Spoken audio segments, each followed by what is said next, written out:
कहानी शुरू होती है अरबों साल पहले, जब धरती थी ही नहीं। गैस और धूल का एक विशाल बादल, जिसे नेबुला कहते हैं, अंतरिक्ष में घूम रहा था। यह नेबुला बहुत बड़ा था, प्रकाश वर्षों तक फैला हुआ।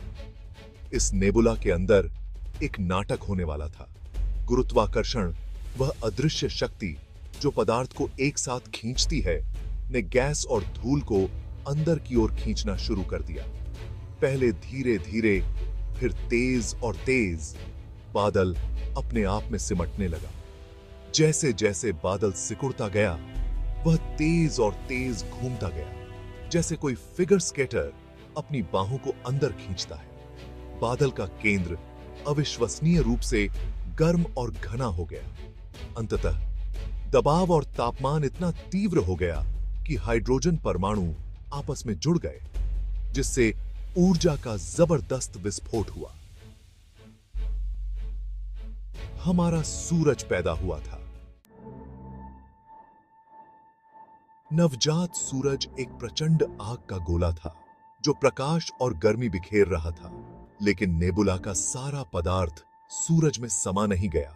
बची हुई गैस और धूल नवजात तारे के चारों ओर घूमती रही, जिससे एक डिस्क का निर्माण हुआ।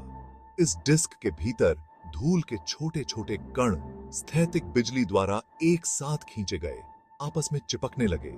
कल्पना कीजिए कि आपके बिस्तर के नीचे धूल के गोले बन रहे हैं, लेकिन ब्रह्मांडीय पैमाने पर। ये गुच्छे, जिन्हें प्लैनेटेसिमल कहा जाता है, ग्रहों के बीज थे।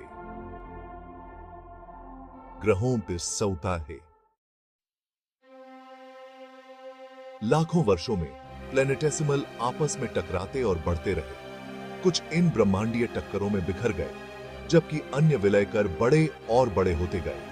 हमारी युवा पृथ्वी इन बढ़ते हुए प्लैनेटेसिमल में से एक थी। जैसे जैसे पृथ्वी बढ़ती गई, उसका गुरुत्वाकर्षण बढ़ता गया और भी अधिक प्लैनेटेसिमल को अपनी ओर खींचता गया।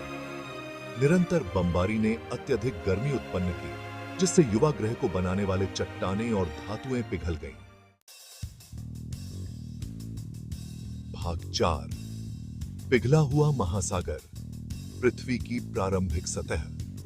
अपनी प्रारंभिक अवस्था में पृथ्वी की कल्पना कीजिए। चट्टान और धातु का एक पिघला हुआ गोला, क्षुद्र ग्रहों और धूमकेतुओं द्वारा लगातार बमबारी की जा रही है। सतह मैग्मा का एक उग्र मंथन करने वाला महासागर था, जो आज पृथ्वी पर किसी भी भट्टी से अधिक गर्म है। हालांकि समय के साथ पृथ्वी ठंडी होने लगी। लोहा और निकल जैसे भारी तत्व केंद्र की ओर डूब गए, जिससे ग्रह का कोर बना। सिलिकॉन और ऑक्सीजन जैसे हल्के तत्व सतह पर आ गए, जहां वे अंततः ठंडे हो गए और जम गए, जिससे पृथ्वी की पपड़ी बन गई।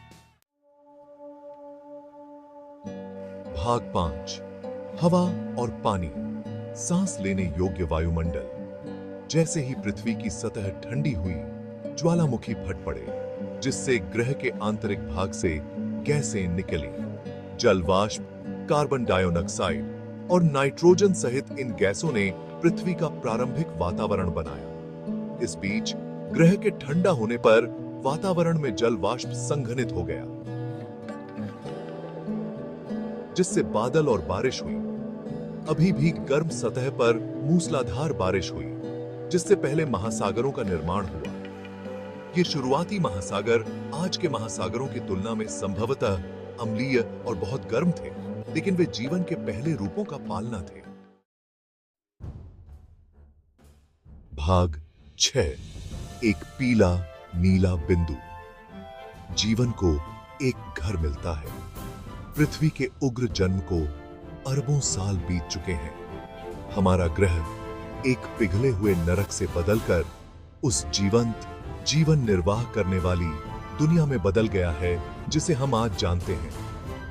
महाद्वीप खिसक गए हैं, पहाड़ उठे हैं और मिट गए हैं, और जीवन सरल, एकल कोशिका वाले जीवों से विकसित होकर आज हम जो अविश्वसनीय विविधता देखते हैं, उसमें बदल गए हैं।